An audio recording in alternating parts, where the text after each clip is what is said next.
On the edge of the great Kalahari Desert in northern Botswana lie some of the world's most remote and beautiful wilderness areas. Places like the Chobe and Moremi National Parks, where short summers are wet and productive, but winters are long, dry, and brutal. The summer is ending now, and the days begin to shorten as the dry season approaches.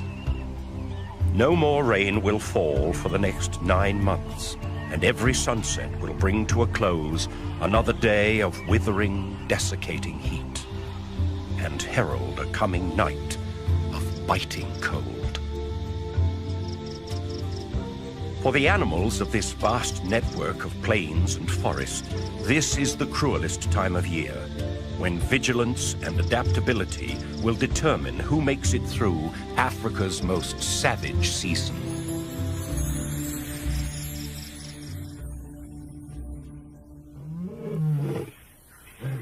Every day is served up as a test of resilience for each different animal, as water holes dry up and food becomes more and more scarce. Only the toughest individuals of the most resilient species will make it to the other side of this harsh test. Most animals will move away to seek sustenance and water near the mighty rivers of the north. Zebra and buffalo begin to leave as resources dwindle and the hot breath of the dry season begins to wither all before it.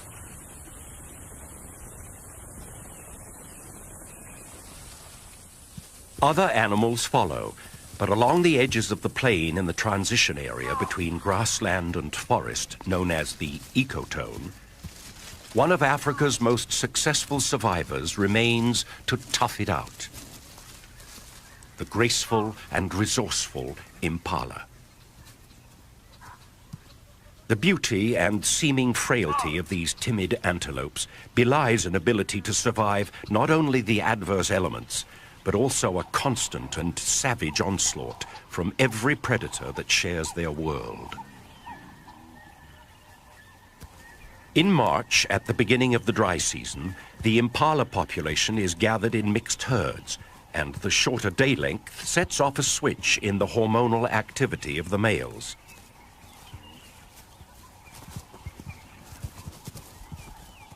They begin to respond to the ageless pressure of nature that drives species to procreate and become increasingly intolerant of one another in herds and at gathering places.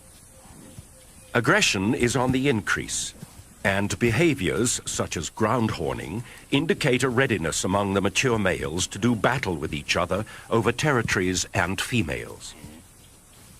The shorter days mean longer, more dangerous nights for the impala.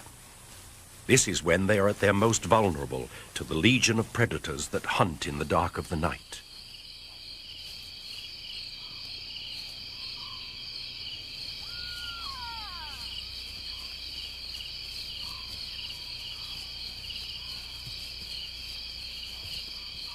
But as the moon becomes full early in the year, it triggers another passage of savagery in the tension-filled life of the impala herd. The yearly ritual known as the rut. The rut is the annual competition for territory and mating rights among the prime males in the population.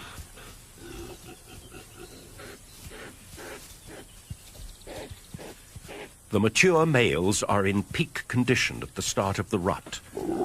Hormonal activity has strengthened neck muscles and thickened skin for protection against horn wounds when fighting.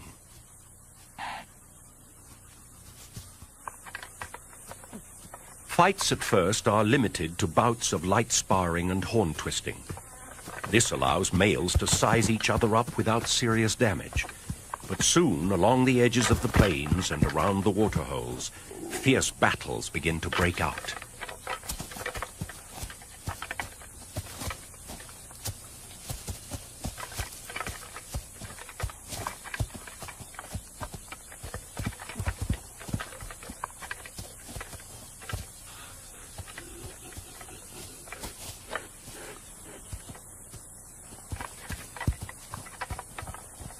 These are normally quickly settled, and the vanquished male surrenders as gracefully as possible. But sometimes the safety line of ritualized combat is crossed, and injury results.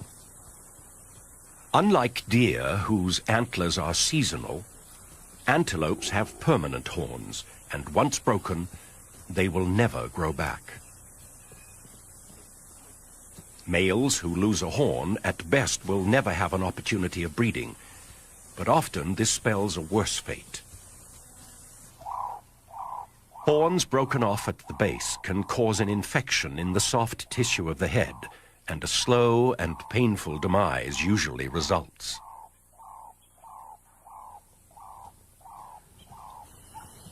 In particularly violent exchanges, a male can lose both horns, and then has no way of defending himself against painful stab wounds.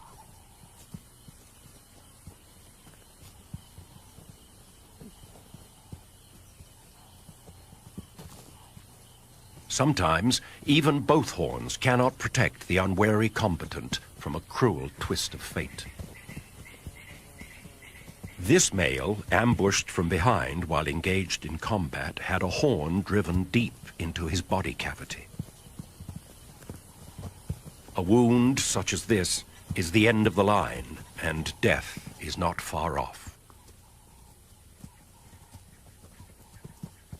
The impala is the primary provider for higher levels of the food chain in southern Africa.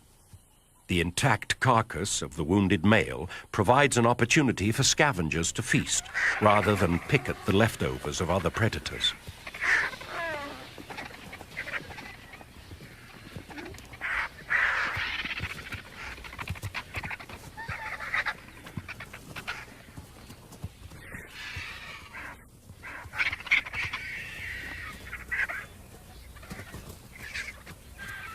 This is just the beginning of the violent month of the rut, when the process of natural selection can be seen in action as weaker males are removed from the gene pool.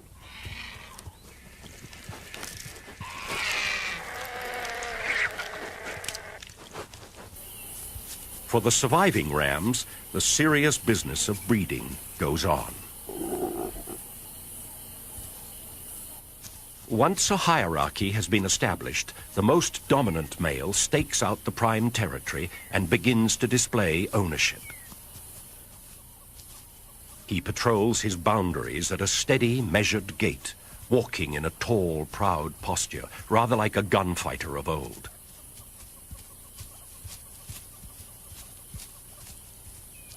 When an intruder is detected, he stops, draws himself up, and stares steadily at whoever is foolish enough to challenge him. Interloping males are chased until they are forced off the territory, usually right into the next dominant male's line of fire.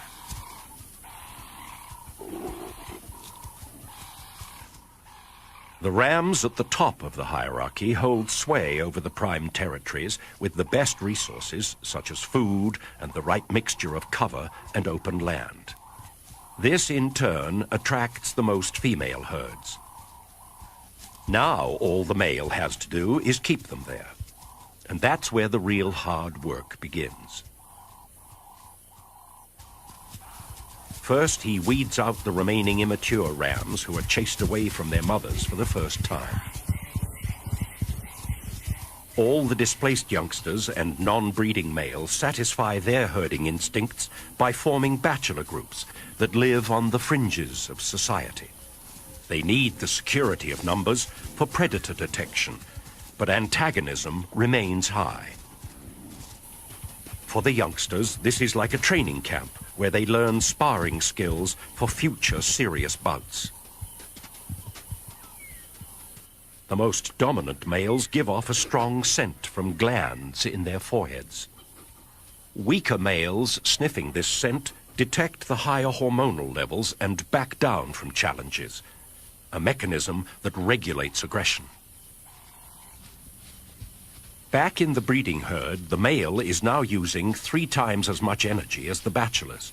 He has to keep his females from leaving his turf. The closer they stay to the center of his territory, the calmer he remains. But as soon as they wander too close to the border, they must be herded back. He chases down the most receptive females, and as a prelude to mating, indicates his intentions by ritualized behaviors such as following and tongue flicking.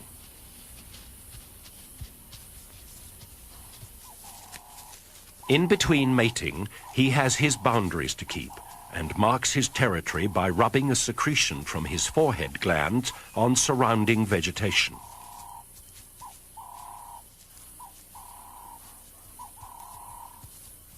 Roaring with neck stretched low is also a territorial advertisement.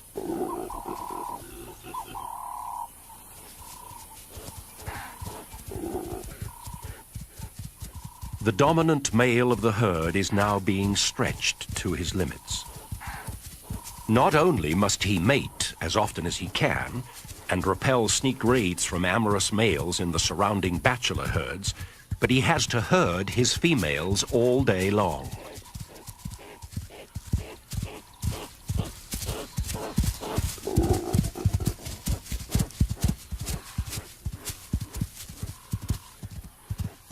All of this activity begins to wear on the ram, and through the mating season, he can lose 30% of his body weight. He also loses the edge that is the impala's only line between survival and disaster. And at this time of year, the predators begin to target the noisy and conspicuous males. A female cheetah, with almost full-grown cubs, has part of her territory in the impala herd's area. Attracted by the sounds of the rutting rams, she moves towards the edge of the plains under the watchful eye of some giraffe.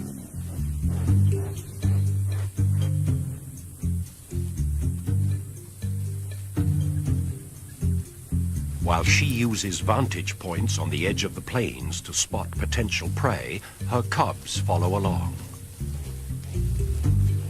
At 16 months, they are old enough to become effective hunters and are enthusiastic learners, mimicking all of Mother's moves to learn her skills.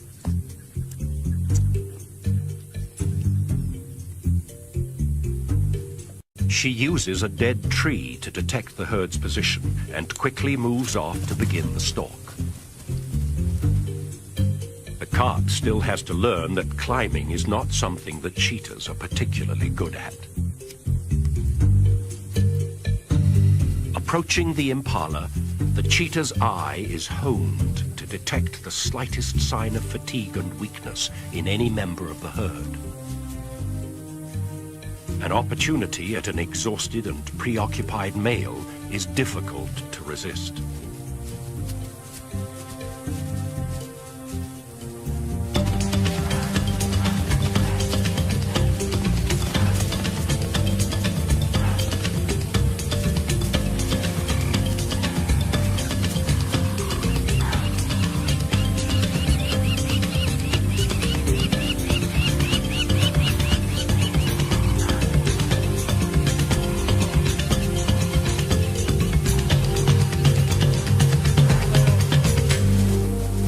The swift strike of the cheetah catches the male totally by surprise. Weakened by constant physical exertion over the last month, he is much slower off the mark than his harem, who escape and stand a short distance off. Cheetah rely on the speed of the chase to exhaust their prey, which they then quickly suffocate by cutting off air with a throat bite. A noisy kill out in the open like this is likely to draw unwanted attention. Many other predators are alert to opportunities at this time of the year, and the local pirates are no exception. A hyena clan has a den nearby with hungry young pups, and they are constantly on the lookout for easy meals. The bleats of the ram and the alarm snorts of the herd are exactly the signs that the hyenas wait for, and they are quick to react.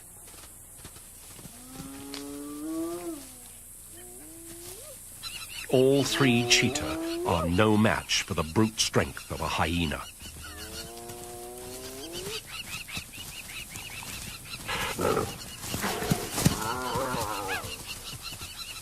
They cannot afford the slightest injury. A mere broken toe would throw off their fine-tuning and affect hunting success. So the family grudgingly backs down.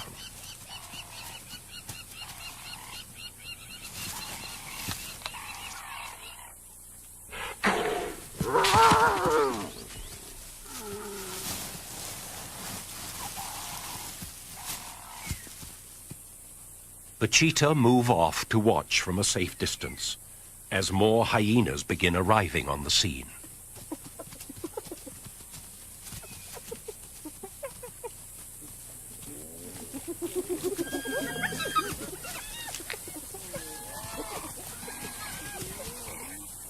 It's better to hunt again than to risk a brawl with nature's most ruthless gang members.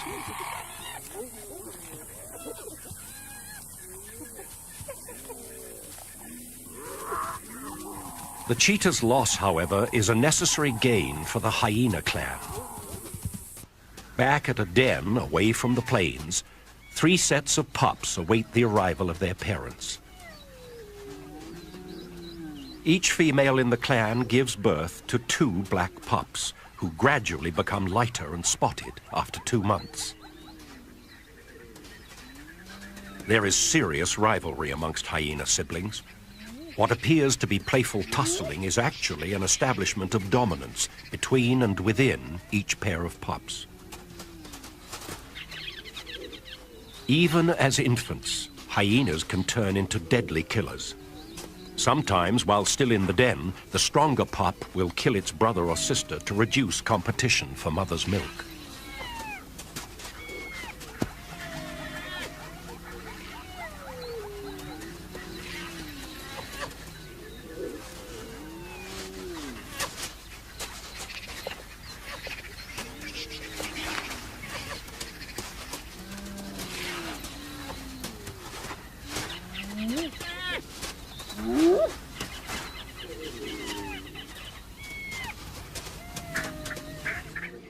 The dry season is now moving into its 3rd month, and things are getting tougher for the impala and many other species of the plains.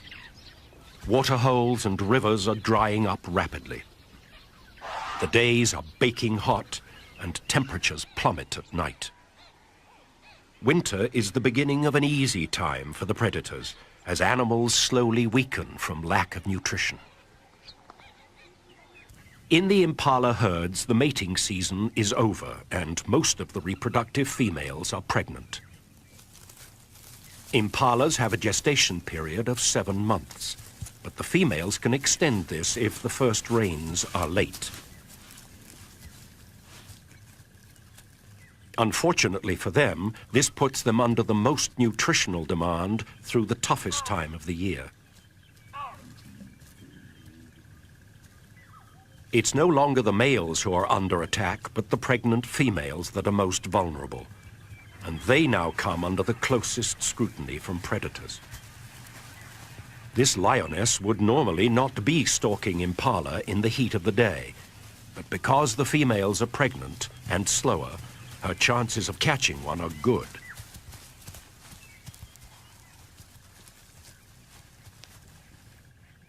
A careful approach, freezing each time the herd looks her way, gets her within striking distance.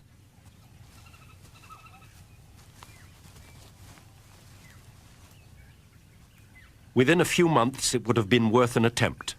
But for now, the impala are probably still too fast, and she lets them go. One of the keys to the impala's success during the savage season is the ability to switch feeding habits. Most other antelope that share habitat with the impalas are specialized in only one form of foraging. The wildebeest, for example, feeds on grasses of a certain height and quality. During the dry months, when that kind of food is no longer available and water is scarce, they move in large numbers away from the degrading grasslands. Kudu also come under feeding pressure in the dry season, although they can survive without having to migrate. They are specialized leaf eaters, or browsers, and feed on bushes and trees on the edge of the plains.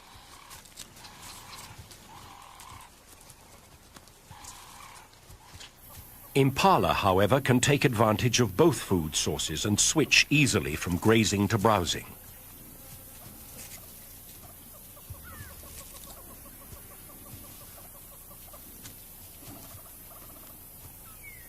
They have the ability to eat fallen leaves when out-competed by other browsers, and can even resort to digging for underground chutes in dried-up waterholes.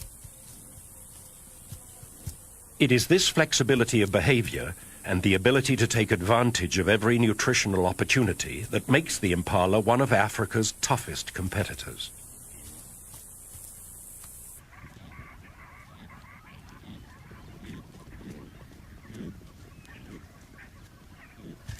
Deep into the dry months, some species of acacia tree come into full bloom, attracting the attention of troops of baboons. They climb to the top of the trees and feed on the nutritious shoots and nectar-filled flowers.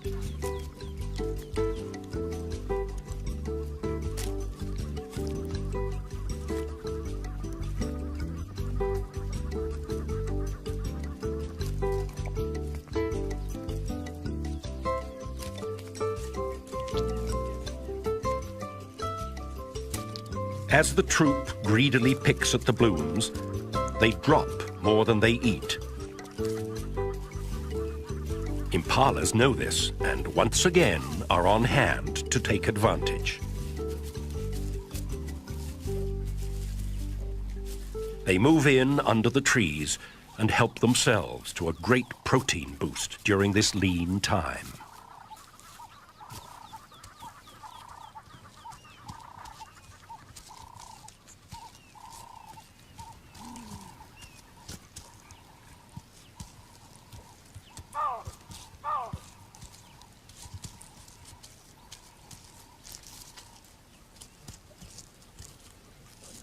Along with the baboons, there is another hugely successful generalist living in the impala's realm, who's not only able to change feeding behavior, but can change and manipulate the very environment in which it lives.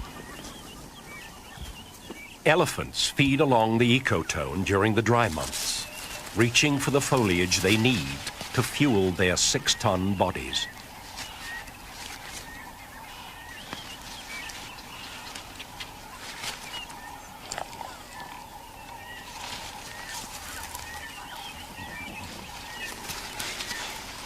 They too will remain with the impalas and baboons, and the three species' lives will stay closely linked until the coming of the rains.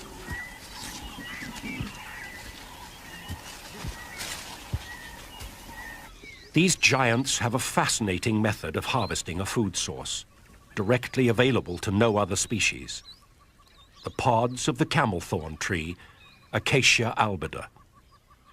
With their great strength and size, they could easily tear limbs and pods from the tree or simply push the tree over. Instead, they carefully shake the tree, causing the pods to drop to the ground.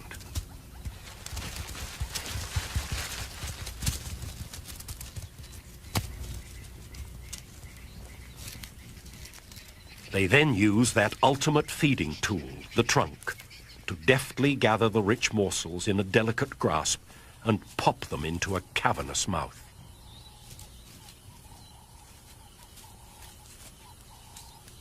This behavior is remarkable in many ways.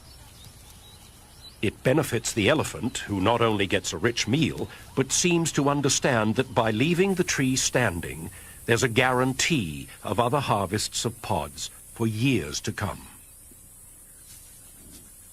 It also benefits other inhabitants of the ecotone, and once again, the first to move in are the impala.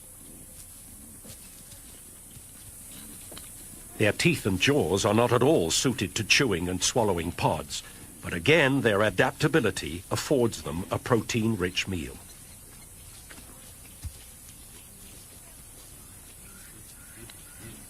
Others also arrive to take part in the feast. The elephant and impala dislodge seeds, blooms, and insects in their feeding, and birds like red-billed quilias and tiny blue waxbills take advantage.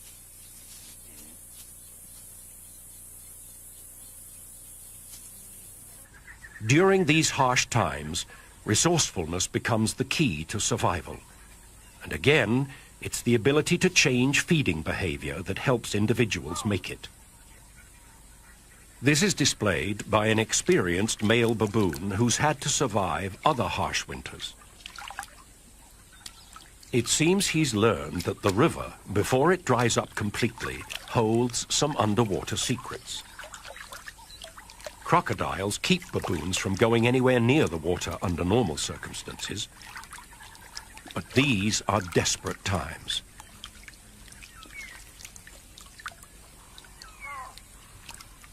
It's hard to understand how a behavior so foreign to this animal could have evolved. But with remarkable skill, he feels for the underground bulb of a water lily and removes it to safety.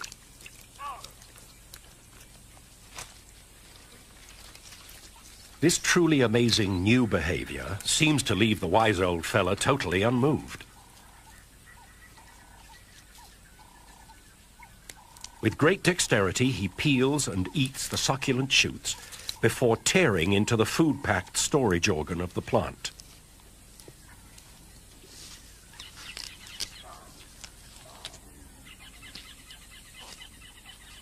Some animals have the ability to easily relocate to more permanent waterways during the dry months. A resident fish eagle could fly to the nearest permanent river in less than a day. He's a highly specialized hunter of fish and amphibians, with huge talons adapted to the grasping and holding of slippery, wriggling prey. With the drying of the waterways, his continued presence here is somewhat of a mystery. The answer is, once again, in the ability to make a slight change in behavior. An alternative source of food has become available. Thousands of turtle doves fly in from miles around to drink at the last remaining water. All the fish eagle must do is adjust from prey that swims to prey that flies.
This magnificent predator, so linked with the waterways of Africa, will have a winter of plenty, with no competition, in this strange, dry land. Not only is predation on the increase, but the impalas are having a tougher time at the waterholes. Predators often take up residence in the dry season to ambush prey. If a pride of lions decide to take a siesta at the water's edge, the impala will have to wait. The dry winds of winter and the furnace-like days of early spring conspire to drain the earth of all its precious moisture. At waterholes in the area, the concentrations of elephants leave devastated vegetation for miles around. The impalas have to move long distances from feeding grounds to waterholes, exposing themselves to attack. When they arrive, they are usually again forced to wait, as they're outcompeted by the bigger and stronger animal. It seems things could not get tougher for the resident impala herds. But they do. Impala make up more than half of the diet of wild dogs, and with uncanny timing, this pack is moving into the area to find a den for the arrival of new pups. The dogs usually set up home in a den abandoned by previous tenants such as porcupines or warthogs. And the first order of business is to expand and modify the tunnels.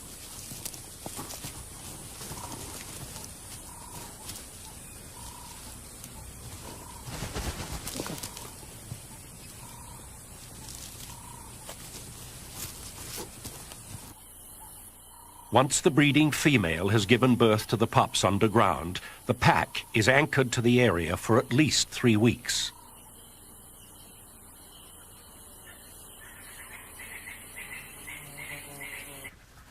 They set up territory in the area by scent marking at established marking spots around the edge of the plains.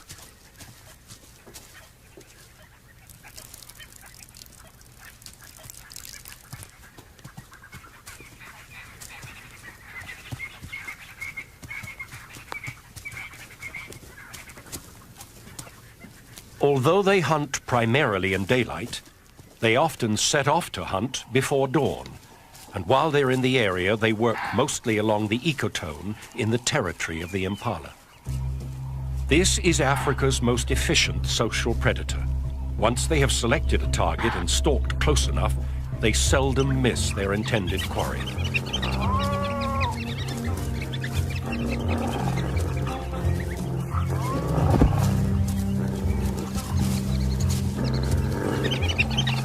Again, it is an exhausted male impala that is caught.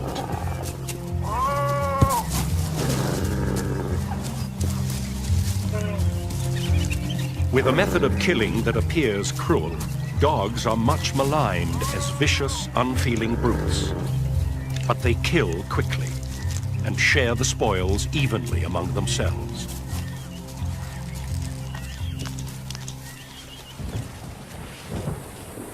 All the while at the waterholes, the situation becomes more and more serious. As thunderstorms threaten to break the desperate grip of the dry season, bull elephants line up patiently in a well-established hierarchy, waiting their turn to drink. This is an organized rotation of dominant individuals and small groups of allies, sometimes standing 50 deep, waiting hours for their turn. The meager, muddy pools.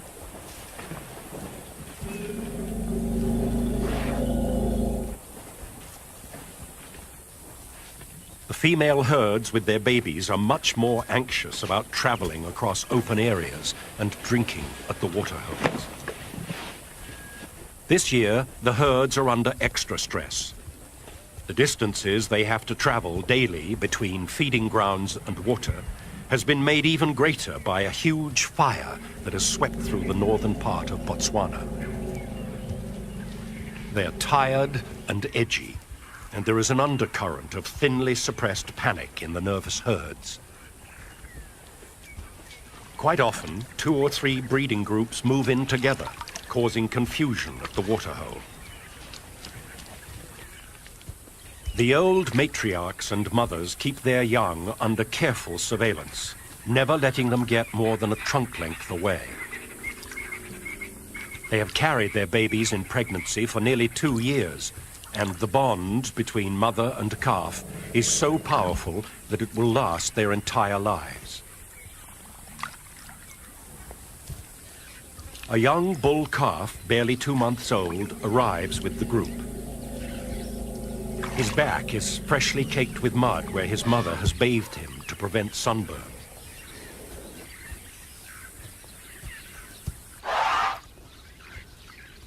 The herd spends time enjoying a drink and a splash before setting off again in the late afternoon.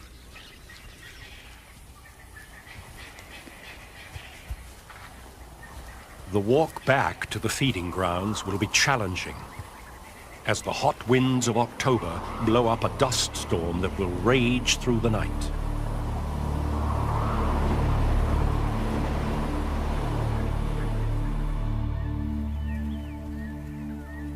Early the next morning, it appears something has gone terribly wrong in the night.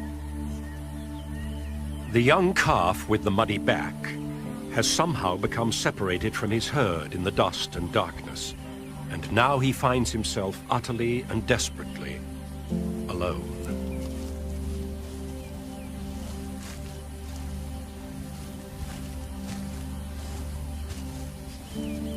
Elephants, with their deep social bonds, are known to adopt stranded orphans.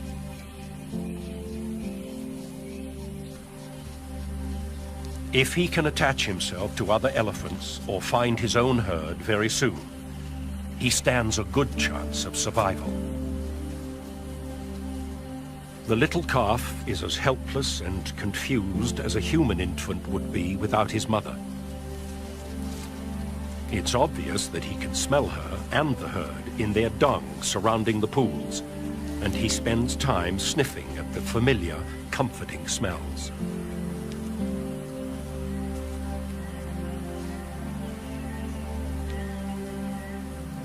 He also picks up the scent of elephants on the trees where they have rubbed themselves after mud bathing. In his confused and panicked state, he leans up against the tree as if it were his mother's leg, trying vainly to draw some comforting, reassuring gesture from an unyielding, inanimate object.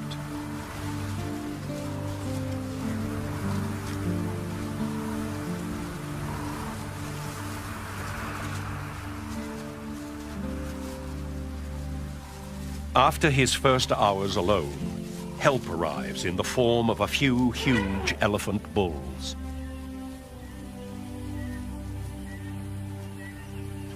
His desperation for contact is obvious as he approaches the adults to greet them. With little more than a brief inspection, the bulls mysteriously ignore the little waif as they make their way to the waterhole. The calf struggles along in their wake, calling frantically for attention.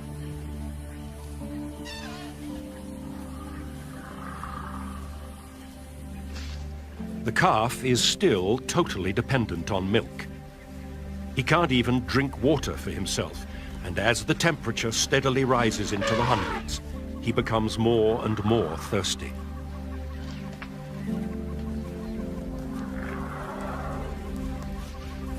Without the bulk of his mother to protect him from the sun, dehydration begins to set in. Desperately thirsty, and now even more confused, he attempts to suckle from the bulls at the waterhole. At first, the adults ignore the pitiful advances of the youngster, but as he becomes more persistent, their indifference turns to anger.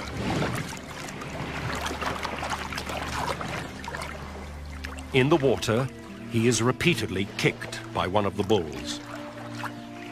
The blows from such a huge animal to the soft young head obviously stun and damage him.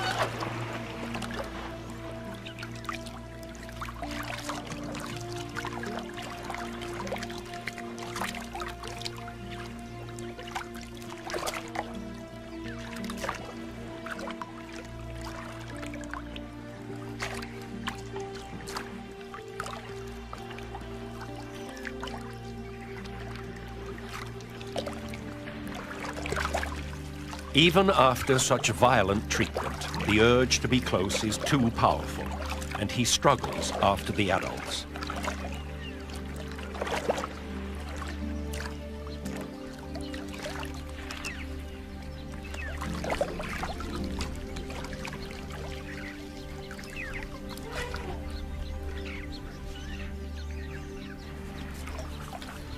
Like an abused child, he knows nothing else to do but follow and keep trying to make a friend.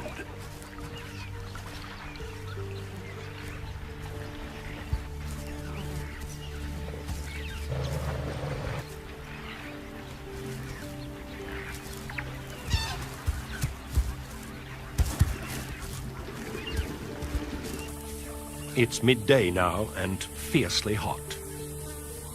The temperature in the sun is over 120 degrees, and the bulls have retreated to the sparse shade of some nearby trees. The orphan continues desperately to seek attention and comfort, but is continually rejected.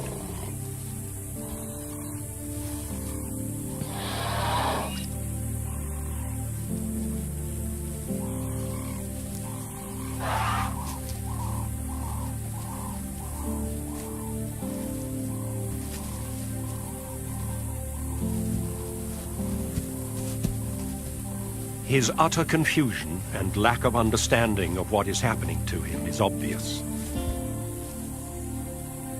He spends the hottest part of the day dejectedly circling the herd in the baking sun.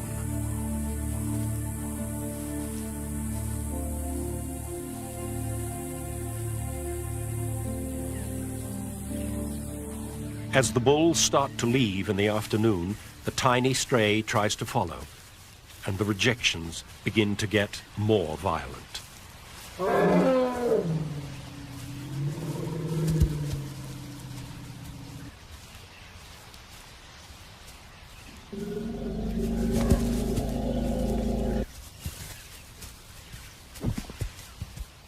This aggressive behavior is highly unusual, considering the gentle and tender nature of elephant social life.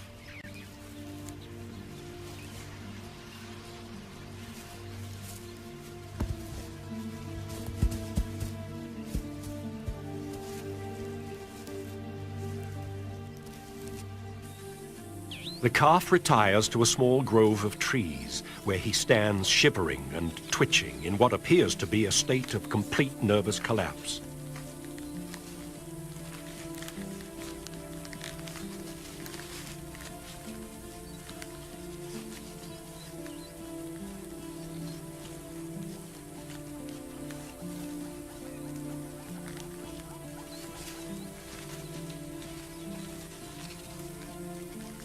The resilience of this little beast, however, is remarkable, and his will to live drives him back out into the open.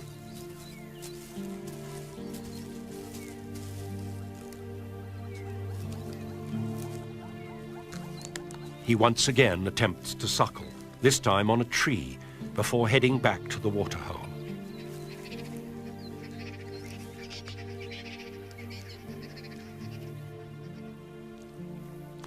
Having collapsed at the edge, he barely manages to drag himself into the mud.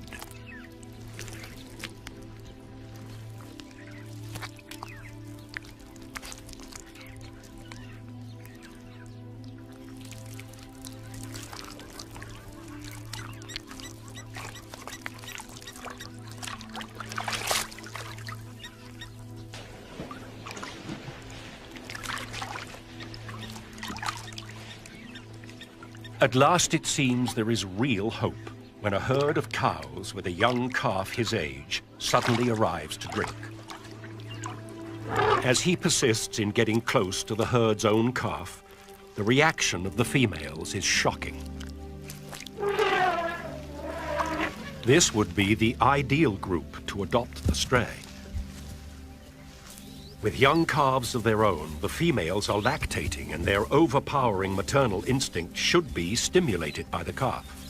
But instead, he is once again violently rejected.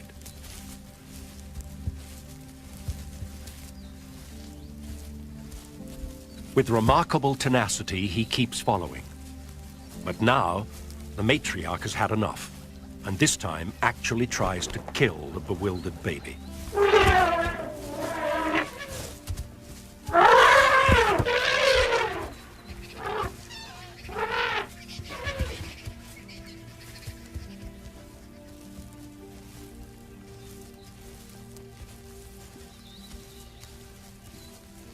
It's obvious that something is dramatically wrong.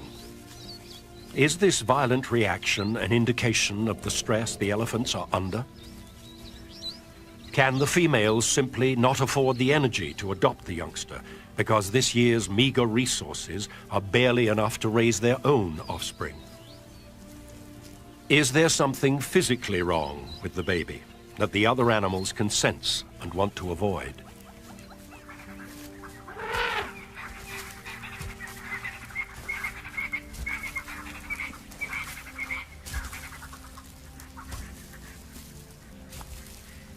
Whatever the answer, time is running out now.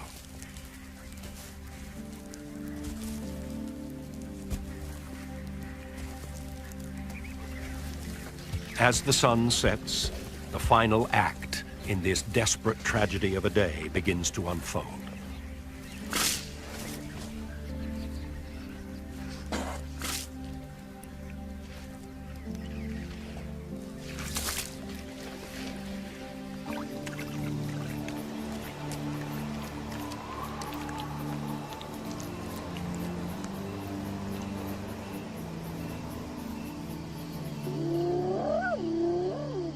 Under the very eyes of bulls who would normally savagely defend a calf, the executioners of the night move in.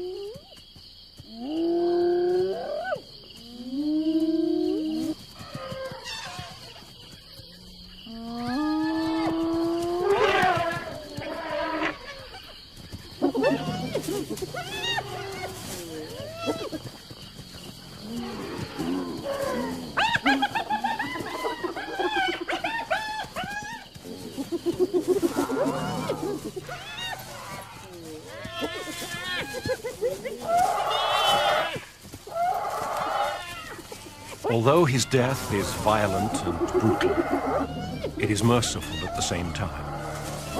He will not have to endure another minute of the loneliness, bewilderment, and pain that was this terrible day.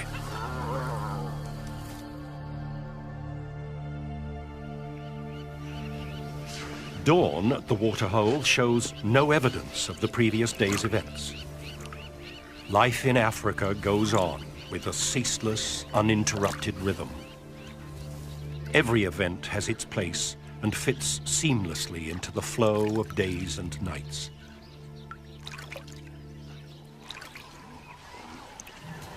It's the beginning of November now. The impalas do not have long to hold on until the first rains. The pregnant females are in the most dangerous 2 weeks of their lives. Sunken flesh around pelvic bones and protruding ribs are the only indicators of their poor condition. They are alert because predators know that the time is never better to catch these normally elusive antelope.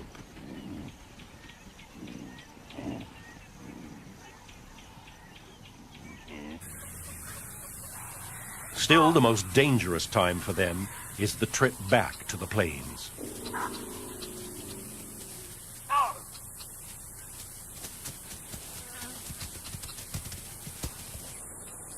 The female cheetah has spent the whole winter preying on impala, and with her cubs almost fully grown, is having to hunt every day. It is a good time to be a cheetah.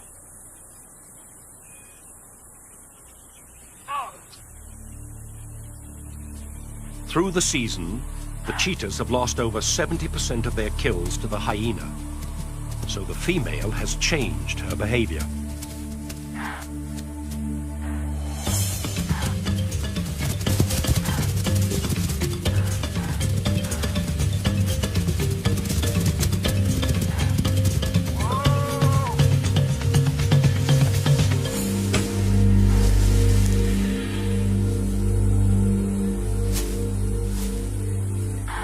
Few of her kills are far from cover now. Once she has caught this pregnant impala, she drags it, still alive, under some bushes.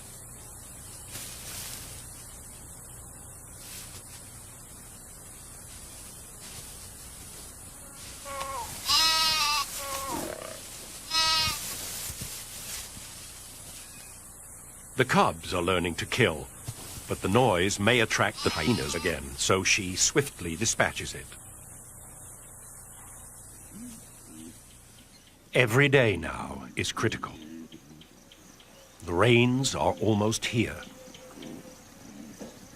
Female impalas have the incredible ability to delay giving birth for up to 2 weeks. They then produce all the lambs in the herd within a few days of each other, providing safety in numbers. Invariably, though, females who mated first in the season can't hold on, and there are early arrivals. The hunters of the plains know that these youngsters represent an easy meal. With pups of their own to feed, the wild dogs are targeting the babies.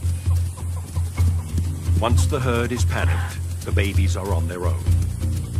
It's just a matter of running them down. This dog displays the skill of a seasoned hunter by keeping the baby running in circles, cutting off its escape at every turn.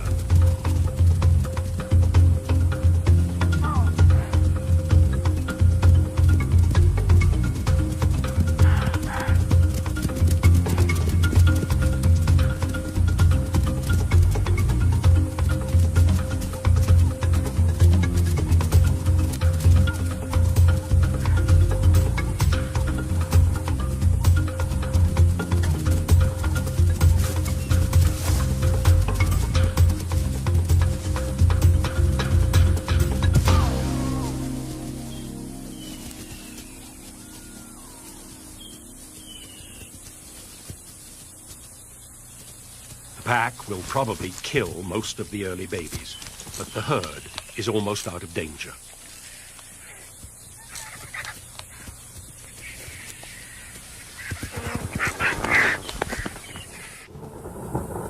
Localized storms are now releasing rain only miles away, and the big thunderstorms, bringing the season's first heavy downpours, are starting to roll in.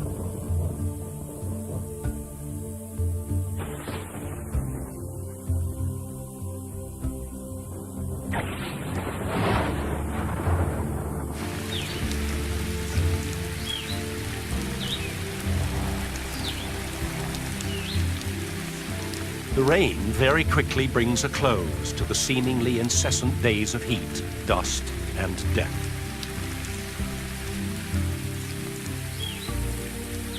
The land is rejuvenated, springing to new life, and the impala give birth to a whole new generation. They will have 4 short months of plenty to build their strength before the beginning of the next savage season.